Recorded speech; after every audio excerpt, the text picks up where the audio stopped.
Hi, everyone. Today on the Writing Gym podcast, we're talking about all things writing with John David Mann. You're going to walk away with amazing advice from this best-selling author about new ways to approach writing, how to handle criticism, the most important skills of a writer, and his top-notch words of wisdom for aspiring authors. Welcome to the Writing Gym podcast. We're here to pump up your writing. And now your host, Andy Brixey, personal trainer at the Writing Gym.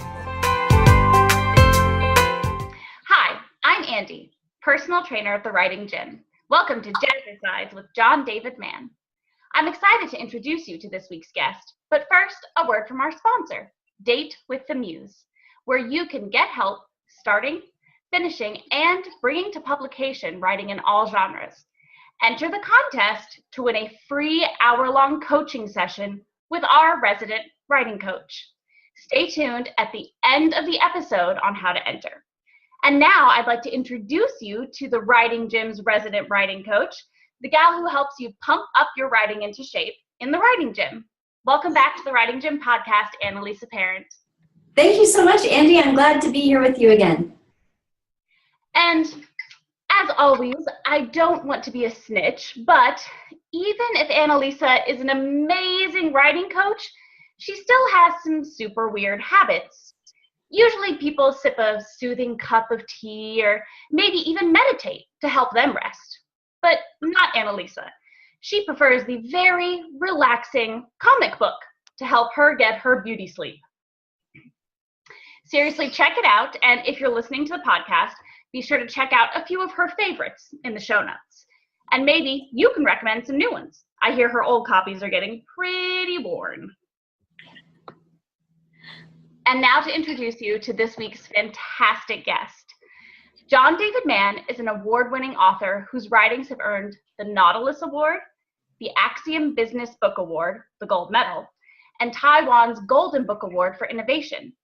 He is co-author of the New York Times bestsellers The Red Circle with Brandon Webb and Flash Foresight with Dan Burrus, and the Wall Street Journal bestsellers Real Leadership with John Addison and The Slight Edge with Jeff Olson. He co-authored the international bestseller The Go-Giver, hailed by Adam Grant as the most important parable about business and life of our time. His books are available in 24 languages and have sold more than 2 million copies. His 2011 Take the Lead with Betsy Myers was named by Tom Peters and the Washington Post as Best Leadership Book of 2011. We are so excited to have you here with us today, John. Wow. Well, thank you. That was one impressive list. Kudos to you. What an amazing list of accomplishments. Congratulations. Thank you. So, John, I kind of wanted to start out, I familiarized myself with you through your website and everything, and you have led such a fantastic and diverse life. You were a concert cellist and a composer. You helped found a school at 17. You taught at that school as well as others, founded several businesses, and became an award-winning author. Can you kind of start off by telling us about your journey and how did all of these winding roads lead you to becoming a best-selling author? Certainly, I think this may be the career definition of attention deficit disorder. What I tend to say is I didn't exactly set out to do any of those things. They all just sort of seem to present themselves. I don't know if I ever really had a career plan. I'm not sure if I have one now. I am working on one, but yeah, I've taken a lot of left turns, and they've been prompted by changes of heart, by circumstance, by opportunity, and probably more than anything else by sort of that ever elusive search for the why am I put here in the first place. So yeah, it's been an interesting path so far. I have a corollary question to that. I'm so impressed by this long list. How does it feel for you when you hear Andy repeat all of those accolades and things that you've done? How does that feel as the writer in that moment of, wow, those are my creations out in the world? Yeah, I mean, you said that really well. It's like hearing someone describe I went to my oldest son's high school graduation once, and hearing the faculty describe him at the graduation, it feels a lot like that. It feels like Andy just gave a nice glowing description of all my kids as they march through their schooling and into their career and into their lives and whatever. So yeah, they were all. I mean, I loved it all. I've loved the whole thing. The school when I was a kid, I dropped out of high school, and a bunch of kids and I were unhappy with the schools where we were going at the time, and we had this thought, wouldn't it be cool if you could go to a school where you could study whatever you wanted to study and learn whatever you wanted to learn, and as much of it as you wanted and whenever you wanted, and just like, no barriers, no limitations. And what would that be like? And I was blessed with a set of parents who kind of went, yeah, go ahead, talk some more about that. Follow up on that train of thought. And who, my mom had sort of the I guess the parenting philosophy of, you can do whatever you set out to do. She just believed in me 100%. So we thought about, let's do that. And we did. We made that school. And everything you mentioned, the school and the all the stuff, it's been fun every step of the way. But I love where I am now, I have to say. This writing thing has really been a blast. So you've co-authored a lot of books with a wide variety of co-authors. How does that work for you? What is the process of co-authoring, putting together a book? I think sometimes when people imagine what a co-author might be, they think, you write a word, I write a word. What does it really look like? I mean, I know that has happened. I like, Stephen King and what is his partner's name? Peter Straub, who wrote The Black House and wrote a few books together. They did that, pitching it back and forth chapter by chapter. I have not done that, at least not so far. So how did that happen, and what's it like? When I was a composer in classical music, I wrote exclusively by myself. So this has been kind of new and different. But I spent probably 10 years as an editor, and that's really how I got into writing. I came into the writing career as an editor, which I think is a great way to get into it, because it's learning the craft of taking something that is a good idea but that well and making it said better. Improving writing is such a huge part of writing. Mm-hmm. So improving other people's writing was a big part of what I did. In co-authoring, how it typically works, I do two different kinds of books. There's the Go-Giver books with Bob Berg, which you mentioned, Andy. And Bob and I are really 50-50 partners. We're very simpatico. We clicked immediately when we first met through online. We didn't meet in person. And I edited a bunch of Bob's stuff, and we think a lot the same. We have very different backgrounds. He is a public speaker, a sales trainer, a salesperson. I am more of a background guy. I tend to stay at home and write. But we clicked. So how we work together, the Go-Giver, Bob had this idea for a book. What if we had this book called The Go-Giver, which is sort of the opposite of The Go-Getter? It's a play on that term. He had this idea for the theme. He had, maybe 24 pages of notes and drafts and ideas. But he approached me and said, listen, this isn't the kind of book I can write. I write how-to stuff. This has got to be a gripping, compelling story. I don't know how to do that. I want you to write it with me. Let's go 50-50. And so we did. And how that worked was, I would take some ideas, whether they came from Bob's writing or my writing or whatever, and sort of draft a chapter, shoot it to Bob. He would say, oh, cool, and comment on it and shoot it back to me in email, and then call me up and say, what if this or what if that? So I was I had the keyboard duties. I did the most drafting. Bob would bounce back off that. We would go back and forth. We were blessed to be practically always totally simpatico. And we've done, actually, we're just about to start our fourth Go-Giver book now. So we published 3 Go-Giver books. They've all done really well. Our publisher has been fantastic. The other kind of book, though, that I do is memoirs. I've done about a dozen different memoirs. And the way that works is very different. The way that works is like the Red Circle you mentioned. I wrote with my friend Brandon Webb, who's a former Navy SEAL sniper and Navy SEAL sniper instructor, which is completely outside my experience. I have no idea what it's like to be a sniper. I mean, not from my own experience. I have an idea now. I have a lot of idea now, but it was a foreign world to me. So Brandon and I got on the phone for conversations never lasting more than an hour, probably 20 times, I don't know, maybe 24. And out of those conversations, I transcribed all of those, or had them transcribed. I take that as raw material.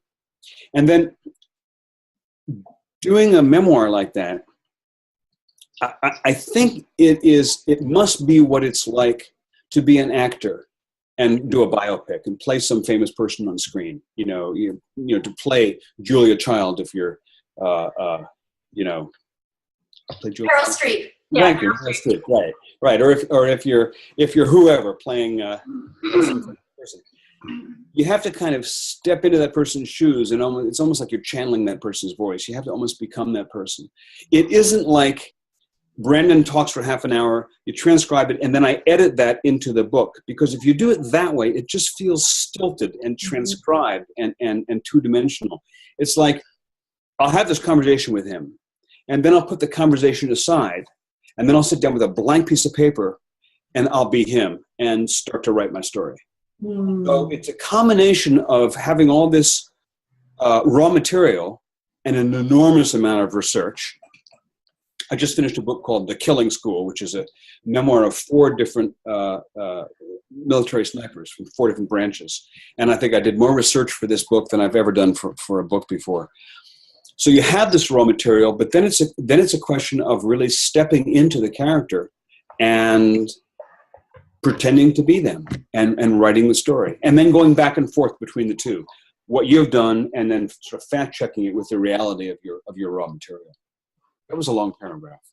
No, I think there was a lot of really good advice that we can garner from that for the writers who are listening on how to approach writing, especially looking at it with an editor's lens, which is where you started out, to really think about that revision process. It's so important. And, one of the things that's kind of been a common thread in all of our interviews has been the difference between the creative process and the revision process. They're not really the same thing. Love that. Once you've got a really firm idea where your revision process is going to go, that really colors what your creative process looks like, right? So it changes. There's another kind of book too. I mean, I mentioned the Bob book, Bob Berg, and then the memoirs. There's another kind of book that I've done some of, and you mentioned Take the Lead, the leadership book, and Flash Foresight, the Dan Burrus book. Those are books that they're not memoir exactly. They're sort of your classic nonfiction. They're books that are whose purpose is to talk about an idea, right? So classic nonfiction, 7 Habits of Highly Effective People, or whatever. A book about leadership, a book about finances, a book about how to have a good marriage, a book about how to pursue your life, whatever. The book is, it's not someone's story, it's not a parable, it's a how-to book in a sense. It's a book that aims to convey to you the essence of these 2 or 3 or 5 or 7 ideas. To me, those books are enormously difficult to write because it's so easy for them to be boring. And if they're boring, nobody will read them. And if nobody reads them, then what's the point? You've accomplished nothing. So a book like Flash Foresight, Dan Burrus is one of the most brilliant people I have ever met. He's a futurist. He's a trend forecaster. So his businesses, he goes in and consults for Fortune 500 corporations. He's consulted for everybody, governments, corporations, all of the big names in business and government and nonprofit. He's consulted for them. And he goes in and he tells them what the world's going to look like, what their world's going to look like in 10 years, and what they can do today to prepare for that. Dan doesn't have 7 principles. Dan has 7,000 principles. Hearing him talk is like drinking out of the classic drinking out of a fire hose. Turning Dan into a book that you can read was an enormous challenge. So out of hours and hours of conversation, I eventually cycled it down to 7 principles, which seemed really solid. And then the question for me is, I approach a chapter where I want to explain this principle, and I ask myself the question, what's the story here? My view of writing is that all writing is a story. Every piece of writing, whether it's a blog post or a chapter of a nonprofit, or it's a letter, an email you're writing, or a memoir, or a chapter of a memoir, or a subsection of a chapter of a memoir, or a paragraph of a subsection of a chapter of a memoir. It's always a story. It's like you want the reader going, what happens? It's a story, by definition, is there's something that I want that I don't know how to get, and I'm going to have to go travel to find it. I mean, it's an adventure. Every story is an adventure. So to me, if you're a nonfiction writer, the challenge is to find the story in the thing that you're describing. What's the unanswered question you can ask at the beginning?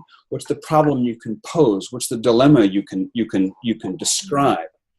And what leaves the reader going, yeah, so tell me. And that's it's the same thing if you're a public speaker. You want to do the same thing. With a memoir, in a sense, it's easier because you're telling a person's life story. But a person's life story is a messy thing. It's not an A, B, C. It's not an arch. You have to go into the person's life story and find the story. What's the story you want to tell? So when someone tells me their story, I have to look at it and say, okay, I got what happened. Mm-hmm. But what's the story in there? What's the quest? So to me, all writing kind of follows the same general pattern, which is get the raw material, find the story in there, and then chase that story. And then, as you say, it's the revision process. To me, revising and creating are like different planets. Mm-hmm. You have to be completely different people. Yes. And you're absolutely right on that. And I love what you say about story, especially as it relates to nonfiction. One of the retreats that I run is called How to Be the Expert Who Wrote the Book on It. And it's specifically for entrepreneurs to write their expert books. Right. And that's one of the things, I would say that that's the underlying premise of that whole retreat and the online course is how to find your story and tell it.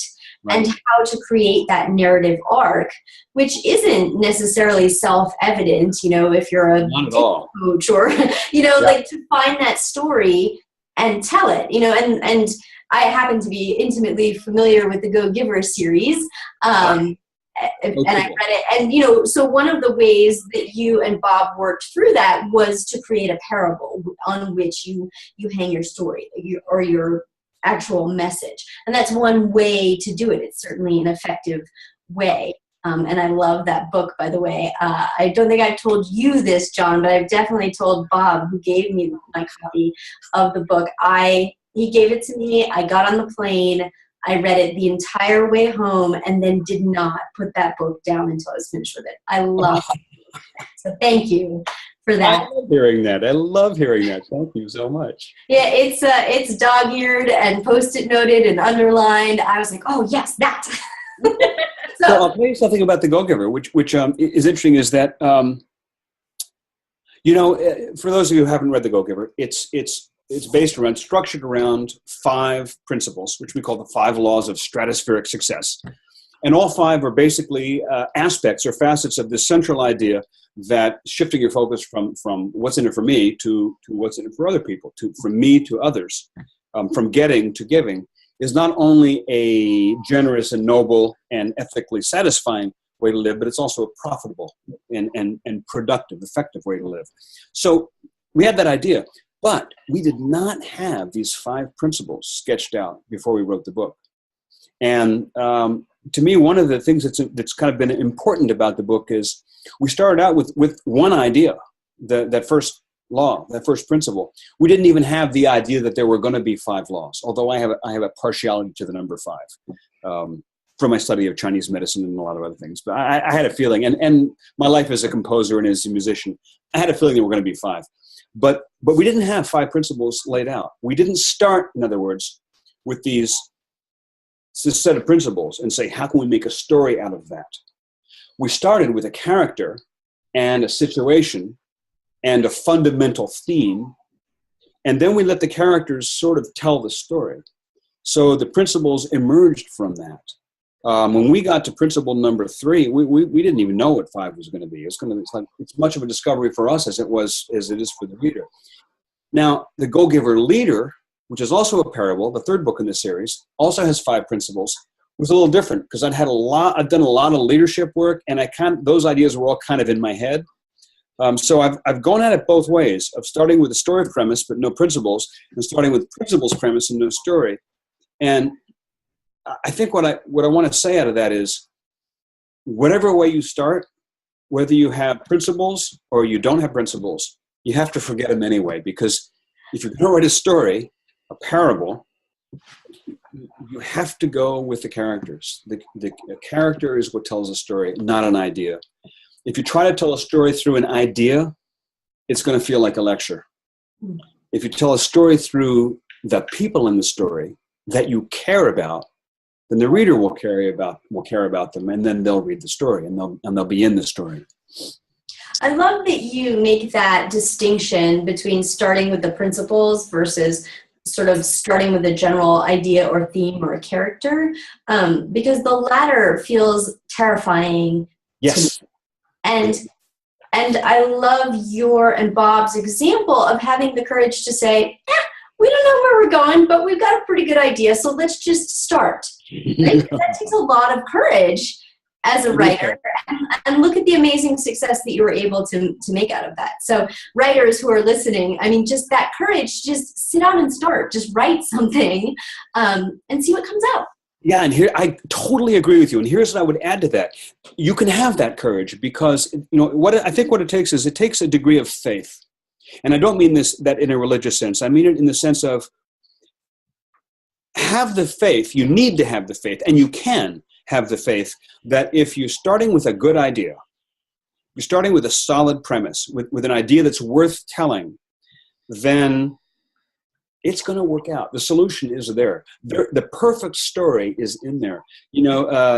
Stephen King, again, to go back to him, he says that when he writes a book, he doesn't see it as inventing it. He sees it as a found thing that's already there. It's like he's excavating it.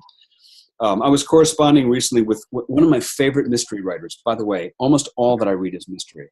All I write is nonfiction. All that I read is I love great mysteries. So one of my favorite mystery writers is Harry Bingham, who writes the Fiona Griffith series in England. Okay, I'm writing that down. Yeah. Fiona Griffith is, to me, the most fascinating mystery protagonist. She is a young woman with a profound psychological disorder, which I will not give away, which you discover at the end of the first book. But she's so fascinating, and Harry's an amazing writer. So I wrote to him. I don't know this guy. He's like famous writer, and what do I know? So I wrote to him. I wrote him an email and told him how much I loved his books and everything. And he wrote back.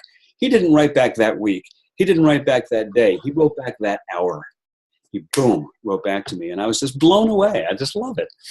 And I told him, we corresponded a little bit, and I told him that I've never written a mystery, which is true, a thriller, but I'm just about to. Later this year, I'm scheduled to start writing a thriller, my first time ever. And he wrote back and said, if you're starting with a good premise, it'll work itself out. And I really find that to be true. If your premise is solid and worth telling, you need a degree of faith that the answer is there. All you have to do is find it. And the way you have to find it is by turning off the editor, completely shutting down the critical part of your brain, and just jumping into character, being the actor, being the stage actor, screen actor, and just doing 20 takes for the one scene, generating 20 crappy pages for the one page of gold that's in there, and just let it rip. Having the faith that the stuff is in there, because the stuff will be in there if you have a good premise and you let it rip. then there's the job of going back and finding the good stuff. And that's, as you know so well, it's a whole nother topic. Right. Well, and I love that analogy. I've never thought of it in terms of takes, which is funny because one of the hats that I wear is doing some acting. That's actually how I met Andy. But it's funny that, on film, you're like, no, take it again, take it again, take it again, take it again, try it again. This time you use a really high-pitched voice and you just take after take after take, and you don't know what's going to come out, but by the end of the day, you've created something. And that's just part of the acting cycle. For any of you who are listening who have done any acting ever, if it's for film, you're going to do many, many takes. And so as writers, why not give ourselves that permission to just try something, right? Put on a high-pitched voice. What happens if the main character wears a hat? I don't know. Let's see where it goes. To just kind of try that. I love that analogy. I think it's really helpful. Yeah. A lot of what I've written about and talked about and taught about has been, quote unquote, and I'm making air quotes right now, getting over writer's block, which is really, all writer's block is when we let our critical voice in to get in the way of creativity, right? And so just getting rid of that, put on the hat, make the silly voice, and just try something. It's like writing improv. We need to start a new thing. Yeah, and I think that one thing that is helpful in that is to really develop that critical voice. When it's time to have the critical voice, really be critical. And one of the things that stops most writers, I think the thing that stops, you probably have found this too, the thing that stops most aspiring writers is that they choke themselves off with that critical voice. And they can't get past the first page because they know that there's crap on the page. And so that they rewrite the first sentence, 100 times until they've killed the idea, and now they just go and cry and watch television. But the other thing that stops aspiring writers is the inability to accept good criticism and lack of development of the good critical voice. And, it's funny.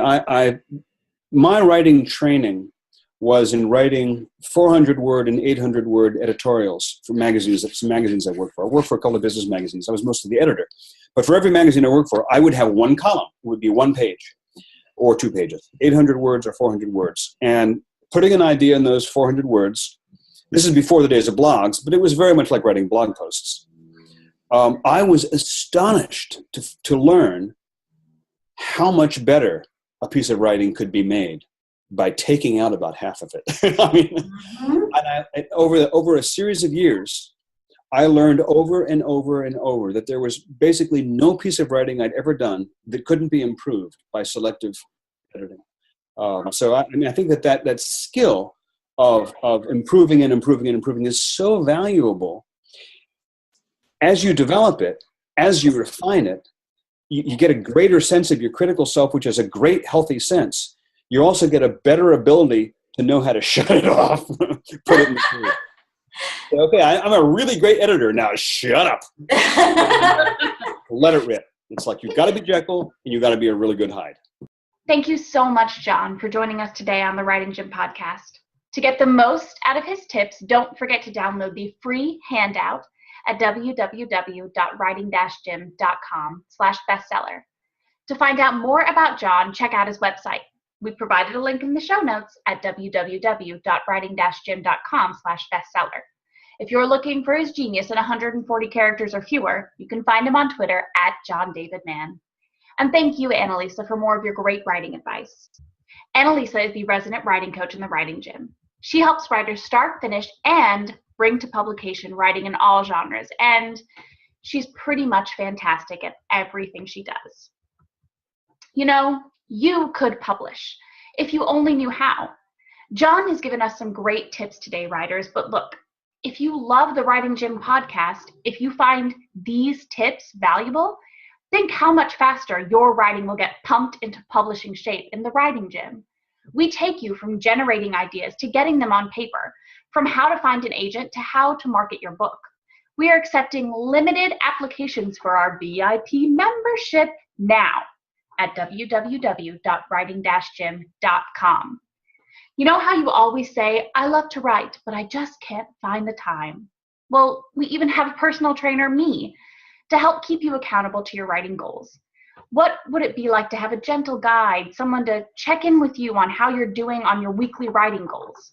Well, you can, and that's me. You can get the accountability you need to make the time for writing in the Writing Gym.